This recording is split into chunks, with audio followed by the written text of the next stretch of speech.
देखो साडी जिंदगी च किसान की बहुत भूमिका है। जेकर ये कानून ठीक नहीं बनाएंगे मोदी साहब तो अपन सारे गरीब हो जाएंगे। कुछ नहीं निकलना अभी तक। 1 महीना हो गया, जब 1 महीने में नहीं निकलना आगे क्या निकलेगा। ठंडे बस्ते में बात चली गई। सरकार अगर चाहेगी,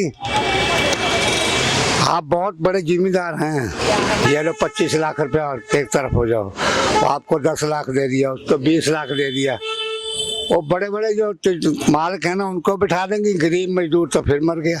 ਮੋਦੀ ਨੂੰ ਜਲਦੀ ਤੋਂ ਜਲਦੀ ਜਿਹੜੀ ਕਿਸਾਨਾਂ ਦੀ ਆ ਉਹ ਗੱਲ ਸੁਣਨੀ ਚਾਹੀਦੀ ਹੈ। ਉਹ ਠੰਡ ਦੇ ਵਿੱਚ ਕਿੱਦਾਂ ਹਨਾ ਲੋਕ ਜਿਹੜੇ ਮਰ ਰਹੇ ਆ। ਸਾਡੀ ਤਾਂ ਇਹੀ ਅਪੀਲ ਹੈ ਸਰਕਾਰ ਨੂੰ, ਮੋਦੀ ਸਰਕਾਰ ਨੂੰ, ਕਿ ਆਪਣੇ ਕਾਨੂੰਨ ਵਾਪਸ ਲੈ ਲੈਣ। ਕਿ ਜਦੋਂ ਉਹਦੇ ਤੇ ਫਿਰ ਉਹਨਾਂ ਨੇ ਇੱਕ ਵਾਰੀ ਗੁੱਸੇ 'ਚ ਆ ਗਏ ਫਿਰ ਸਮਝਾਉਣਾ ਔਖਾ। किसानों ਨੂੰ देश ਦੀ ਰੀੜ ਦੀ ਹੱਡੀ ਕਿਹਾ ਜਾਂਦਾ ਹੈ ਤੇ ਜੇ ਉਹ ਹੱਡੀ ਟੁੱਟ ਜਾਵੇ ਤਾਂ ਕੋਈ ਵੀ ਸਿੱਧਾ ਨਹੀਂ ਖੜ ਸਕਦਾ। ਪਰ ਅੱਜ ਉਹੀ ਕਿਸਾਨ ਸਾਡੇ ਦਿੱਲੀ ਬਾਰਡਰ ਤੇ ਬੈਠੇ ਆਪਣੇ ਹੱਕਾਂ ਲਈ ਸੰਘਰਸ਼ ਕਰ ਰਹੇ ਨੇ। 23 ਦਸੰਬਰ ਨੂੰ ਕਿਸਾਨੀ ਦਿਵਸ ਆਖਿਆ ਜਾਂਦਾ ਹੈ ਤੇ ਅੱਜ SMZ ਨਿਊਜ਼ ਆਈ ਹੈ ਲੋਕਾਂ ਨਾਲ ਗੱਲਬਾਤ ਕਰਨ ਕਿ ਉਹ ਕੀ ਸੰਦੇਸ਼ ਦੇਣਾ ਚਾਹੁੰਦੇ ਨੇ ਉੱਥੇ ਬੈਠੇ ਕਿਸਾਨਾਂ ਨੂੰ। ਚਲੋ ਆਜੋ ਚੱਲਦੇ ਹਾਂ। ਦਿਵਸ ਹੈ ਅੱਜ 23 ਦਸੰਬਰ ਨੂੰ ਕਿਸਾਨੀ ਦਿਵਸ ਆਖਿਆ ਜਾਂਦਾ ਹੈ ਕਿ ਮੈਂ ਇਹ ਪੁੱਛਣਾ ਚਾਹੁੰਦੀ ਹਾਂ ਕਿ ਤੁਹਾਡੀ ਜ਼ਿੰਦਗੀ 'ਚ ਕਿਸਾਨ ਦੀ ਕੀ ਭੂਮਿਕਾ ਹੈ। देखो साडी जिंदगी च किसान की बहुत भूमिका है। जेकर ये कानून ठीक नहीं बनाएंगे मोदी साहब तो अपन सारे गरीब हो जाएंगे। पहले जो भी कणक बेचते हैं, जो भी फसल बेची जाती है वो पहले सरकार लेती है। अब ये बोल रहे हैं कि पहले सरकार ने हम प्राइवेट एजेंसियां खरीदेंगे फिर देंगे, इसमें तो नुकसान ही है ना। अब कितने दिन हो गए धरना दे हुए, तो इनको मोदी साहब को मानना चाहिए, इनका सोल्यूशन निकालना चाहिए ना। ये गलत बात है ऐसे। ਤੁਸੀਂ ਉੱਥੇ ਬੈਠੇ ਕਿਸਾਨ ਜਿਹੜੇ ਮੋਰਚੇ ਤੇ ਬੈਠੇ ਨੇ ਉਹਨਾਂ ਲਈ ਕੋਈ ਸੰਦੇਸ਼ ਦੇਣਾ ਚਾਹੁੰਦੇ ਹੋ? मैं तो यही संदेश देना चाहती हूँ भी उन्होंने लगे रहना चाहिए जिन्हें तरह कानून रद्द नहीं करते। Thank you ma'am. हाँ बताओ।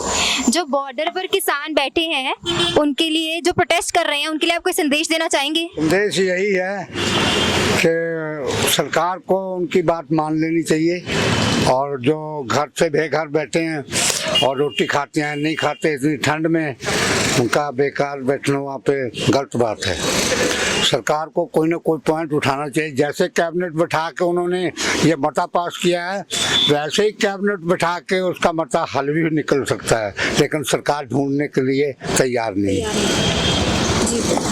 जैसे कि हमें कहा जा रहा है कि APMC नहीं रहेगी और बहुत सी बिलों में खामियां बताई जा रही हैं, आपका क्या कहना है? क्योंकि आप भी काम करते हैं। विरोध बढ़ रहा है, विरोध बढ़ रहा है। आइंदा अगर सरकार किसी भी सरकार, कोई भी सरकार आएगी, लेकिन ऐसे नहीं आएगी। पहली बात, कांग्रेस सरकार का तो पैसे ही लुटिया खत्म पंजाब में, रही अकाली सरकार वो भी खत्म हो गई, रही ये BJP, इसका तो बेड़ा ही गर्क हो गया। पहले इन्होंने वो लगा दिया, क्या नाम उसका नाम, नोटबंदी, उसके बाद बीमारी आ गई, अब ये किसान आंदोलन आ गया। आसान से आरामी से किसी को खाने तो नहीं दे रही है लोग, इसे अपनी कुर्सियों को सलामत रखते हैं ताकि दूसरे लड़ के मर जाएं। तो आपको क्या लगता है कि इस धरने से कोई इसका हल निकलेगा? कुछ नहीं निकलना अभी तक। 1 महीना हो गया, जब 1 महीने में नहीं निकलना आगे क्या निकलेगा। ठंडे बस्ते में बात चली गई। सरकार अगर चाहेगी, आप बहुत बड़े जिम्मेदार हैं, ये लो 25 लाख रुपया और एक तरफ हो जाओ, आपको 10 लाख दे दिया, उसको 20 लाख दे दिया, वो बड़े बड़े जो मालिक है ना उनको बिठा देंगे, गरीब मजदूर तो फिर मर गया। इसलिए सरकार को कोई हल निकालना चाहिए। ये जो बॉर्डर पे बैठे हैं, धरने लगा के बैठे हैं, अपने बच्चों को छोड़ के, अपनी रोटी छोड़ के, अपना खाना छोड़ के, अपना बिस्तरा छोड़ के जो बैठे हैं, ठीक नहीं है। सरकार को हल ढूंढना चाहिए। किस चीज़ का हल नहीं है? कौन सी ऐसी बात है जिसका हल नहीं है? एक कैबिनेट बैठ के उसको मता पास कर सकती है, क्या उसका हल नहीं निकाल सकती? सब चोर उचक्के इकट्ठे हुए हैं, कोई भी कम नहीं है। वो कहता मेरे को आ जाए, वो कहता मेरे को आ जाए, वो कहता मेरे को। पब्लिक का क्या सोचो? जिन्होंने वोट डाल के तुम्हें कुर्सी पे बिठाया है उसका क्या है? कल को कौन तुम्हारी वोट डालेगा? ਬਹੁਤ ਵਧੀਆ ਕਰ ਰਹੇ ਨੇ ਜੀ ਉਹਨਾਂ ਨੂੰ ਆਪਣੇ ਹੱਕਾਂ ਲਈ ਖੜਨਾ ਚਾਹੀਦਾ। ਸਹੀ ਕਰ ਰਹੇ ਨੇ, ਪ੍ਰੋਟੈਸਟ ਬਿਲਕੁਲ ਸਹੀ ਕਰ ਰਹੇ ਨੇ। ਗਵਰਨਮੈਂਟ ਨੂੰ ਉਹਨਾਂ ਦੀ ਸੁਣਨੀ ਚਾਹੀਦੀ ਹੈ। ਬਾਕੀ ਦੇਖੋ ਕੀ ਬੰਦੇ ਗਵਰਨਮੈਂਟ ਸੁਣੇਗੀ ਤਾਂ ਹੱਲ ਹੋਏਗਾ, ਨਹੀਂ ਤਾਂ ਬਾਕੀ ਲੋਕਾਂ ਨੂੰ ਵੀ ਦਿੱਕਤ ਆ ਰਹੀ ਹੈ। ਕੰਮਕਾਰ 'ਚ ਵੀ ਹਜੇ ਤੱਕ ਚੱਲੇ ਨਹੀਂ ਕੰਮਕਾਰ। ਬਾਕੀ ਸਹੀ ਹੋਏਗਾ, ਜੋ ਫੈਸਲਾ ਹੋਏਗਾ ਬਿਲਕੁਲ ਸਹੀ ਹੋਏਗਾ ਜੀ। ਹਾਂਜੀ, ਵਾਹਿਗੁਰੂ ਜੀ ਖਾਲਸਾ, ਵਾਹਿਗੁਰੂ ਜੀ ਫਤਿਹ। ਸੰਦੇਸ਼ ਇਹ ਦੇਣਾ ਚਾਹੁੰਦੇ ਮੋਦੀ ਨੂੰ ਜਲਦੀ ਤੋਂ ਜਲਦੀ ਜਿਹੜੀ ਕਿਸਾਨਾਂ ਦੀ ਆ ਉਹ ਗੱਲ ਸੁਣਨੀ ਚਾਹੀਦੀ ਆ। ਉਹ ਠੰਡ ਦੇ ਵਿੱਚ ਕਿੱਦਾਂ ਹਨਾ ਲੋਕ ਜਿਹੜੇ ਮਰ ਰਹੇ ਆ, ਤੇ ਮੋਦੀ ਨੂੰ ਆਪਣਾ ਹੰਕਾਰ ਛੱਡ ਕੇ ਜਿਹੜੀ ਉਹ ਕਿਸਾਨਾਂ ਦੀ ਜਿਹੜੀ ਹੈਲਪ ਕਰਨੀ ਚਾਹੀਦੀ ਹੈ। ਤੇ ਮੈਂ ਜਾਣਨਾ ਚਾਹੁੰਦੀ ਕਿ ਮਤਲਬ ਆਮ ਲੋਕਾਂ ਦੀ ਜ਼ਿੰਦਗੀ ਵਿੱਚ ਕਿਸਾਨ ਕੀ ਭੂਮਿਕਾ ਪਲੇ ਕਰਦਾ ਹੈ? ਕਿਸਾਨ ਦੇਖੋ ਜੀ, ਸ਼ੁਰੂ ਤੋਂ ਹੀ ਦੇਖੋ, ਮੈਂ ਵੀ ਕਿਸਾਨ ਆ। ਕਿਸਾਨ ਬਹੁਤ ਕਠਿਨਾਈਆਂ ਝੱਲਦਾ ਹੈਗਾ ਤੇ ਫਿਰ ਵੀ ਗਰੀਬ ਹੀ ਰਹਿੰਦਾ। ਇਸੇ ਕਰਕੇ ਜਿਹੜੇ ਹੁਣ ਸਾਡੇ ਬੱਚੇ ਆ, ਅਸੀਂ ਉਹਨਾਂ ਵਿਦੇਸ਼ਾਂ ਨੂੰ ਜਿੱਦਾਂ ਭੇਜ ਰਹੇ ਆ। ਜੇ ਸਾਨੂੰ ਇੱਥੇ ਸਹੀ ਮੁੱਲ ਮਿਲੇ, ਸਹੀ ਅਸੀਂ ਕਰਜ਼ਾਈ ਨਾ ਹੋਈਏ, ਤੇ ਸਾਨੂੰ ਲੋੜ नहीं बच्चों को इतों भेजन दी। ठीक है, थैंक यू। रोक दीदी यही है कि इस टाइम सब ठंड में बैठे बेचारे, है ना। हम कम तो चलो फिर भी काम कर रहे हैं, उन लोगों के पास तो पहनने उठने के लिए कपड़े भी नहीं होने इतनी ठंड में, और हम देख लो फिर भी काम कर रहे हैं। ਜਿੰਨੇ ਜਿਹੜੇ ਉੱਥੇ ਕਿਸਾਨ ਬੈਠੇ ਮਤਲਬ ਸੰਘਰਸ਼ ਕਰ ਰਹੇ ਨੇ ਆਪਣੇ ਹੱਕਾਂ ਲਈ। ਹਾਂਜੀ, ਸੰਘਰਸ਼ ਕਰ ਰਹੇ ਨੇ, ਪਰ ਉਹ ਮਤਲਬ ਮੋਦੀ ਨੂੰ ਉਹਨਾਂ ਦੀਆਂ ਮੰਗਾਂ ਮੰਨਣੀਆਂ ਚਾਹੀਦੀਆਂ ਨੇ ਸਾਰੀਆਂ।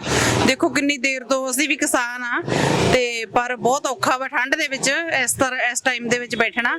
ਉਹਨਾਂ ਦੀਆਂ ਮੰਗਾਂ ਮੰਨਣੀਆਂ ਚਾਹੀਦੀਆਂ ਨੇ। ਤੁਹਾਨੂੰ ਕੀ ਲੱਗਦਾ? ਅਸੀਂ ਕਿਸਾਨਾਂ ਦੇ ਨਾਲ ਆ। ਤੁਹਾਨੂੰ ਕੀ ਲੱਗਦਾ ਕਿ ਕਿਸਾਨ ਮਤਲਬ ਸਰਕਾਰ ਹੈ ਉਹ ਮਤਲਬ ਵਾਪਸ ਲਏਗੀ ਇਹ ਲਾਅ? ਲੱਗ ਤਾਂ ਰਿਹਾ, ਦੇਖੋ ਲੈਣਾ ਚਾਹੀਦਾ ਵੈਸੇ ਉਹਨਾਂ ਨੂੰ।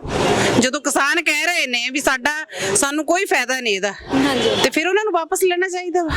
ਕਿਉਂ ਨਹੀਂ ਕਿਸਾਨਾਂ ਦੀ ਮੰਨਣੀ ਚਾਹੀਦੀ?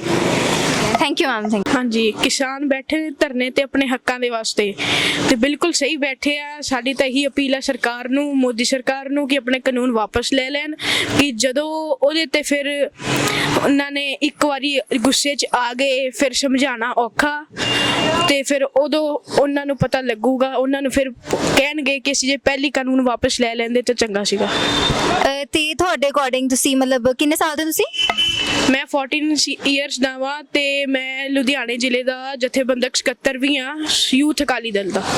ਮੈਡਮ, ਉਹਨਾਂ ਬਾਰੇ ਸਾਡਾ ਸੰਦੇਸ਼ ਆ ਵੀ ਮੋਦੀ ਸਰਕਾਰ ਨੂੰ ਉਹਨਾਂ ਦੀ ਸੁਣਨਾ ਚਾਹੀਦਾ ਜੀ, ਉਹਨਾਂ ਦੀ, ਕਿਉਂਕਿ ਉਹਨਾਂ ਦੀਆਂ ਜਿਹੜੀਆਂ ਜ਼ਮੀਨਾਂ ਵਾ ਉਹਨਾਂ ਦੀ ਮਾਂ ਵਾ, ਤੇ ਉਹਨਾਂ ਦੀ ਜ਼ਮੀਨਾਂ ਉਹਨਾਂ ਨੂੰ ਵਾਪਸ ਕਰਕੇ ਜਾਣੀ ਉਹਨਾਂ ਨੂੰ ਕਰਨਾ ਚਾਹੀਦਾ ਵਾ ਇੱਦਾਂ। ਹਾਂ, ਜਿਹੜੇ ਕਾਲੇ ਕਾਨੂੰਨ ਉਹਨਾਂ ਨੂੰ ਵਾਪਸ ਲੈਣੇ ਚਾਹੀਦੇ ਆ ਜੀ। ਤੇ ਮੈਮ ਜਿਹੜੇ ਕਿਸਾਨ ਨੇ ਸਾਡੀ ਆਮ ਲੋਕਾਂ ਦੀ ਜ਼ਿੰਦਗੀ ਵਿੱਚ ਉਹ ਕੀ ਭੂਮਿਕਾ ਪਲੇ ਕਰਦੇ ਨੇ? ਕਿਉਂ ਇੰਨੇ ਇੰਪੋਰਟੈਂਟ ਨੇ ਸਾਡੀ ਜ਼ਿੰਦਗੀ ਲਈ? ਮੈਡਮ, ਉਹ ਇੱਕ ਅੰਨਦਾਤਾ ਵਾ, ਕਿਉਂਕਿ ਉਹਨਾਂ ਤੋਂ ਜੇ ਕਿਸਾਨ ਨਹੀਂ ਹੋਣਗੇ, ਜ਼ਮੀਨ ਜਾਇਦਾਦ ਨਹੀਂ ਸਾਡੀ ਰਹੂਗੀ, ਤਾਂ ਅਸੀਂ ਖਾਣਾ ਪੀਣਾ ਕਿੱਥੋਂ, ਰੋਟੀ ਨਹੀਂ ਸਾਨੂੰ ਕਿਸੇ ਨੂੰ ਵੀ ਮਿਲਣੀ ਹੈਗੀ। ਕਿਸਾਨਾਂ ਦੇ ਨਾਲ ਹੀ ਸਾਰਾ ਕੁਛ ਆਈ। ਕਿਸਾਨਾਂ ਤੋਂ ਬਿਨਾਂ ਤਾਂ ਕੁਛ ਵੀ ਨਹੀਂ ਹੈਗਾ ਦੇਸ਼ ਵਿੱਚ। ਫਿਰ ਸਾਰੇ ਲੋਕ ਭੁੱਖੇ ਮਾਰਨਗੇ, ਸਾਨੂੰ ਤਾਂ ਮਿਲਦਾ ਹੈ ਕੁਛ ਨਹੀਂ ਇੱਥੇ। ਹਾਂਜੀ ਹਾਂਜੀ, ਮੈਂ ਇਹੀ ਕਹਿਣਾ ਚਾਹੁੰਦਾ ਜੀ, ਬਹੁਤ ਵਧੀਆ ਕੰਮ ਆ ਜੀ ਆਪਾਂ ਕਰ ਰਹੇ ਹਾਂ। ਜਿਹੜੇ ਮਤਲਬ ਆਪਾਂ ਨਾਲ ਬਹੁਤ ਧੱਕਾ ਹੋ ਰਿਹਾ ਜੋ ਕਿਸਾਨੀ ਦੇ ਵਿੱਚ ਆ, ਕਿ ਆਪਾਂ ਇਹਨਾਂ ਐਫਰਟ ਕੀਤਾ, ਅੱਗੇ ਲਾਇਆ। ਬਾਕੀ ਆਪਣੇ ਯਾਰ ਦੋਸਤ ਕਾਫੀ ਭਰਾ ਗਏ ਪਏ ਉੱਥੇ ਜੀ, ਤੇ ਚਲੋ ਇਹੀ ਕਹਿਣਾ ਚਾਹੁੰਦਾ ਵਾਂ ਕਿ ਜਲਦੀ ਤੋਂ ਜਲਦੀ ਜੋ ਹੋਵੇ ਵਧੀਆ ਹੋ ਜਾਏ, ਆਪਣੇ ਘਰੇ ਵਾਪਸ ਆਉਣ। ਕਿਸਾਨ ਭਾਈਚਾਰਾ ਏਕਤਾ ਬਣਾ ਕੇ ਇਕਜੁੱਟ ਹੋ ਕੇ ਲੜੇ, ਔਰ ਮੋਦੀ ਦੇ ਛੱਕੇ ਛਡਾਓ। ਇੱਥੇ ਵੀ ਇਕਜੁੱਟ ਹੋ ਕੇ ਆਪਣੇ ਦੇਸ਼ ਔਰ ਅਨਾਜ ਦੀ ਸੇਵਾ ਕਰੋ। ਏਕਤਾ ਬਹੁਤ ਜ਼ਰੂਰੀ ਹੈ। ਏਕਤਾ ਦੇ ਬਗੈਰ ਅੰਦੋਲਨ ਦੇ ਵਿੱਚ ਕਮਜ਼ੋਰੀ ਮਹਿਸੂਸ ਹੋਊਗੀ।